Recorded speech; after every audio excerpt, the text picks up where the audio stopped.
Hey, trying not to look bald. Anyways, I just wanted to encourage you if you made yourself some promises, it's the beginning of the year. Get started right. My son pushed me, encouraged me to get my year started right. And I'm so grateful that he did. Finally went back to the church that we were starting to go to before the thing happened, 2020. So I'm excited. It was a good service talking about, how everybody feels overwhelmed and how God kind of helps us through that. Great message. Definitely people can relate on different levels, whether it's work, health, you know, whatever is going on, whatever stress. We are supposed to give it to God. And in my head, I want to do that, but I know when I start dealing with something, I often stress first and then come to God. So I am I'm going through something right now, getting some tests done, Luckily, I think some of the things that could have been were removed. Um, they're thinking it's something lesser. Um, and if everything goes well, then we'll come up with a plan.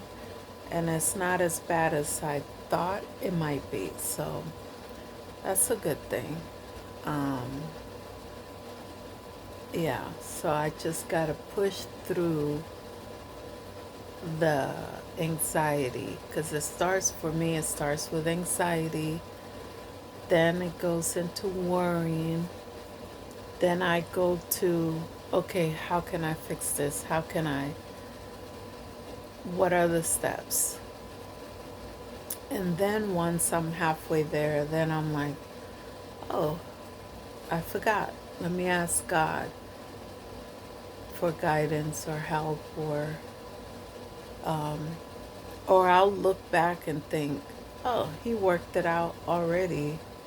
All I had to do was just trust the process, trust that he's in control. So life would be so much easier for me if I just learned to not stress first. Like, rely on him, call on him. But the thing for me is, I don't like that people think that that means that God is supposed to do it for them. So that's where I ran into problems. Like, how much am I supposed to be doing from, helping the process by doing my part, and how much is it God's part? So that's the part that's hard for me because it feels like all of it is on me. And then I'm like, okay, I'm overwhelmed, I'm stressed, I'm worried, that's anxiety kicking up.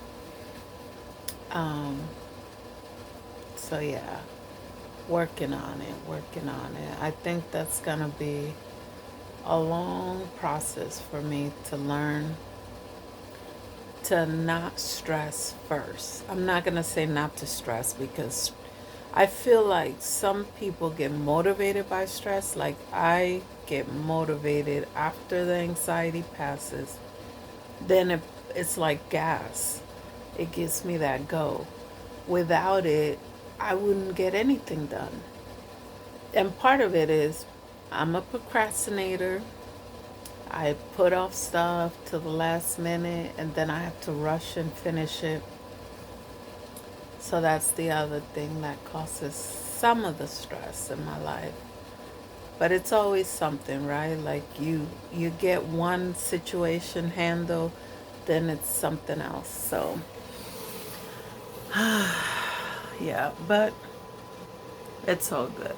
Like, we got this. I'm really hoping and praying that, this year it's lighter. Like, I thought about it and I'm like, I feel like 24 was harder than 2020. The hardest part about 2020 was not knowing if you're gonna see people, like if you have people that live in other cities, other states, not knowing when you were gonna see people again or if you were gonna see them at first. So, you know. But then we got over that.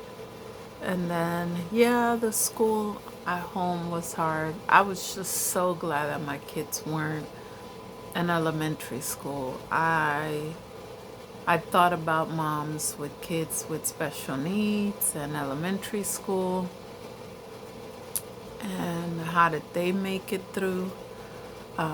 Luckily, my kids were older, so, and I could trust that they actually got online and, yeah, I supervised a little bit, but they did the work.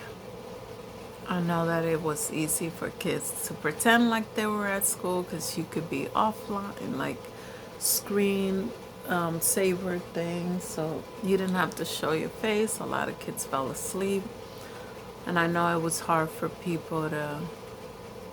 kids to feel like, what is this?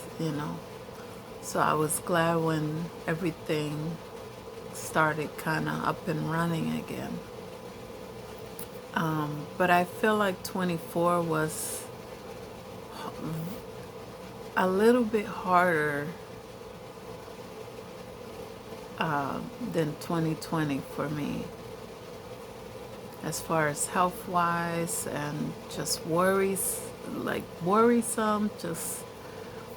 but I'm starting off 25 right. I know we're only 5 days in, but I feel good so far about it.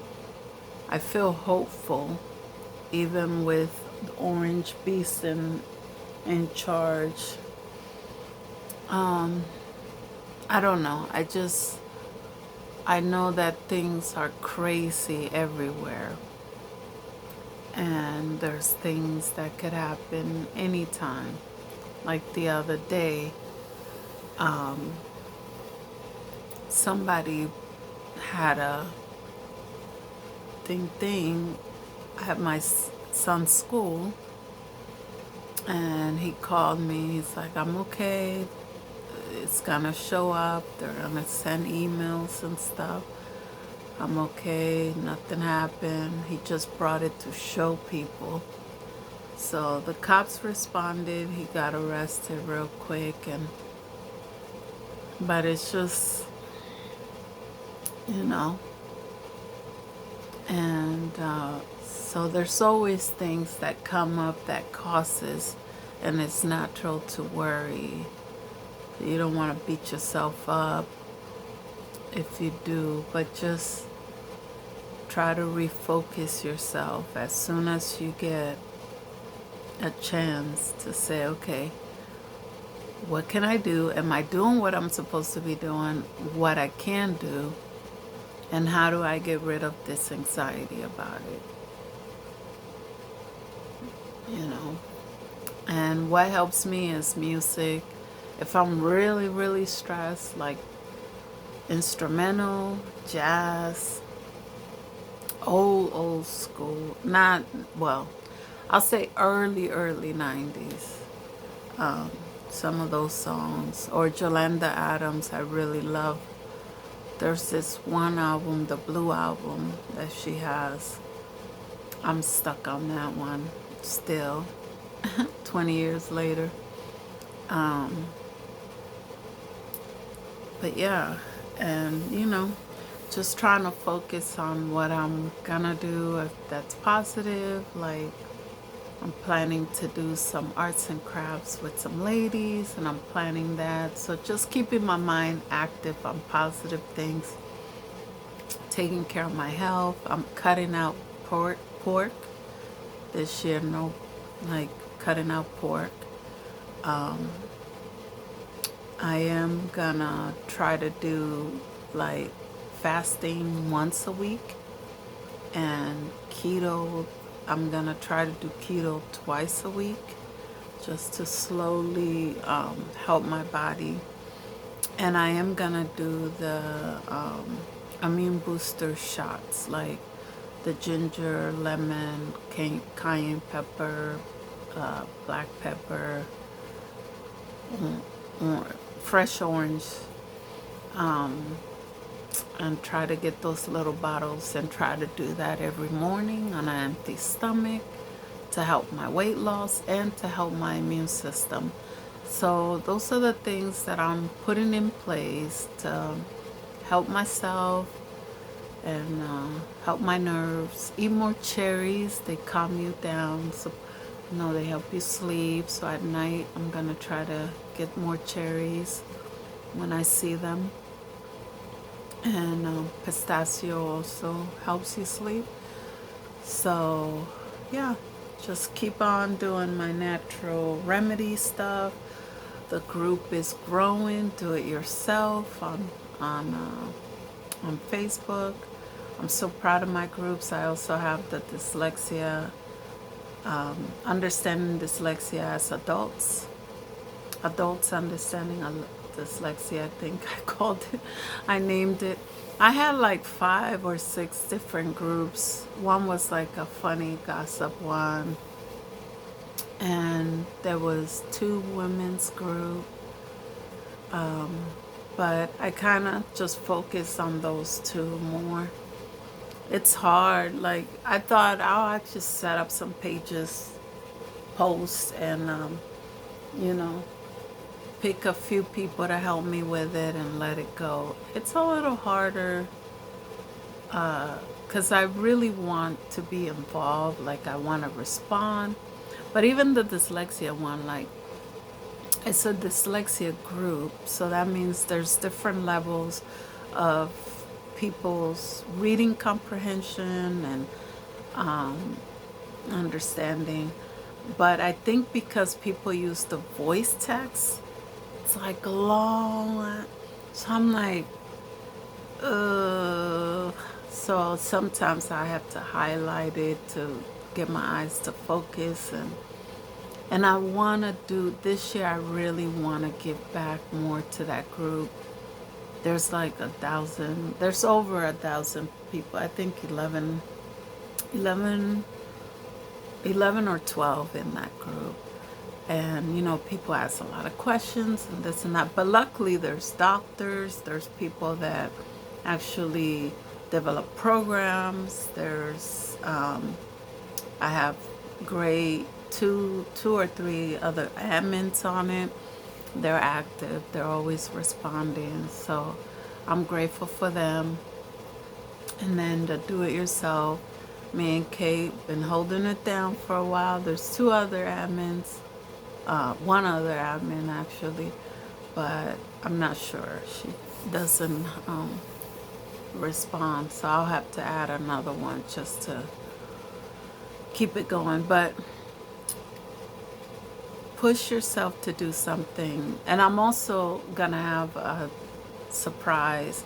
I'm not sure if it's gonna be a business yet or if I'm just gonna do it for fun. So I'll figure that out, but I want to launch it by my birthday. So fingers crossed, it's gonna happen. I'm gonna make it happen, God willing. So yeah, just a little prayer around this health situation. It just seems like the enemy knows that my light is getting ready to shine bright, and he's trying to slow me down, but we're not letting him do that. We're not letting him do that. We're gonna keep pushing until God says it's time. That's it. Until he says it's time, I'm going to keep on chucking like that little choo-choo train. I think I can, I think I can, and I will. Have a good one, blessed one. Wishing you well, positive vibes. I'm really sorry if I do offend you in any way, like if I say something that happened between you and I and it's not in your favorite light. You know, I'm not doing this to be malice or be vicious, or it's just my story, my truth, my life. But you know, I'm gonna get back to the book. I found it again. I am gonna try Friday night around 6. I'm in Washington State, so 6 my time, 9 o'clock New York time. Friday or Saturday. I'll see how I'm feeling, but have a good one. Share, like, and comment. Bye.